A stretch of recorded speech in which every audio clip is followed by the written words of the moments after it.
ദ്വാരപാലക ശില്പങ്ങൾ മാത്രമല്ല, കട്ടളപ്പാളിയും ശ്രീകോവിലിലെ വാതിലുകളിൽ ക്ലാഡ് ചെയ്ത സ്വർണം വരെ അടിച്ചുമാറ്റിയെന്നുള്ള ഗുരുതരമായ ആശങ്കയാണ് ഇപ്പോൾ ഹൈക്കോടതി പ്രകടിപ്പിച്ചിരിക്കുന്നത്. നിങ്ങൾക്കറിയാം, ഈ ഉണ്ണികൃഷ്ണൻ പോറ്റി അന്താരാഷ്ട്ര വിഗ്രഹക്കടത്തിന്റെ ഭാഗമാണോ എന്ന് പോലും കോടതി സംശയം പ്രകടിപ്പിച്ചിട്ടുണ്ട്.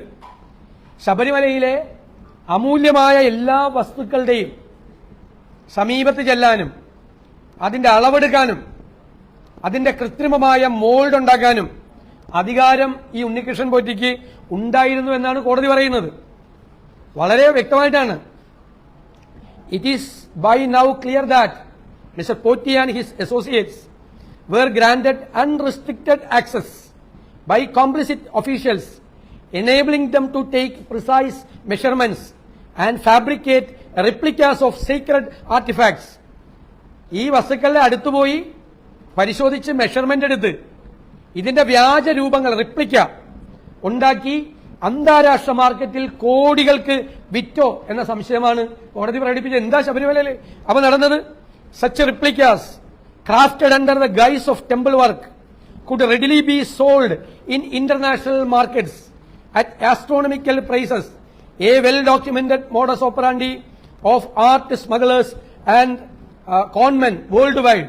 അന്താരാഷ്ട്ര കുറ്റവാളിയായ സുഭാഷ് കപൂറിന്റെ സമാനമായ കളവാണ് ശബരിമലയിൽ നടന്നത് എന്നാണ് കോടതി പറയുന്നത്. ഞെട്ടിപ്പിക്കുന്ന വിവരങ്ങളാണ് കോടതി വിധിയിലൂടെ പുറത്തുവന്നിരിക്കുന്നത്.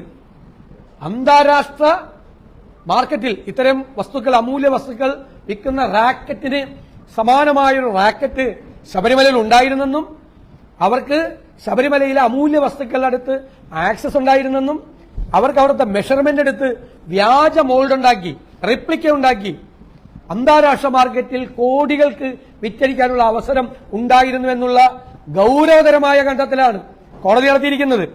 മുൻ ദേവസ്വം ബോർഡും നിലവിലെ ദേവസ്വം ബോർഡും ഈ അന്താരാഷ്ട്രീയ മാഫിയകളുടെ കണ്ണികളാണോ എന്ന് നമ്മൾ അന്വേഷിക്കേണ്ടിയിരിക്കുന്നു. ശബരിമലയിൽ ഇപ്പോഴുള്ള എല്ലാ വസ്തുക്കളും പരിശോധിക്കണം. എല്ലാം അടിച്ചുമാറ്റി ഡ്യൂപ്ലിക്കേറ്റ് വെച്ചതാണോ എന്ന് പരിശോധനാ വിധേയമാക്കണം.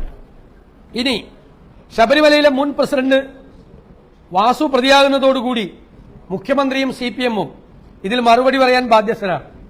മുഖ്യമന്ത്രിക്കും സർക്കാരിനും വേണ്ടി ശബരിമലയിലെ എല്ലാ കാര്യങ്ങളും നടത്തിയത് വാസുവായിരുന്നു. ആ വാസു തന്നെ ഇപ്പോൾ പ്രതിപട്ടികയിലുണ്ട് എന്ന വാർത്തയാണ് പുറത്തു വരുന്നത്. കാരണം വാസു ദേവസ്വം ബോർഡ് കമ്മീഷണറായിരുന്ന സമയത്താണ് ഇതെല്ലാം നടത്തിയത്. കമ്മീഷണർ സ്ഥാനത്ത് നിന്ന് പുറത്തിറങ്ങിയ ആൾ ഉടൻ തന്നെ പ്രസിഡന്റായി തിരിച്ചു വരികയാണ്, പൊളിറ്റിക്കൽ അപ്പോയിന്റ്മെന്റായിട്ട് തിരിച്ചു വരികയാണ്.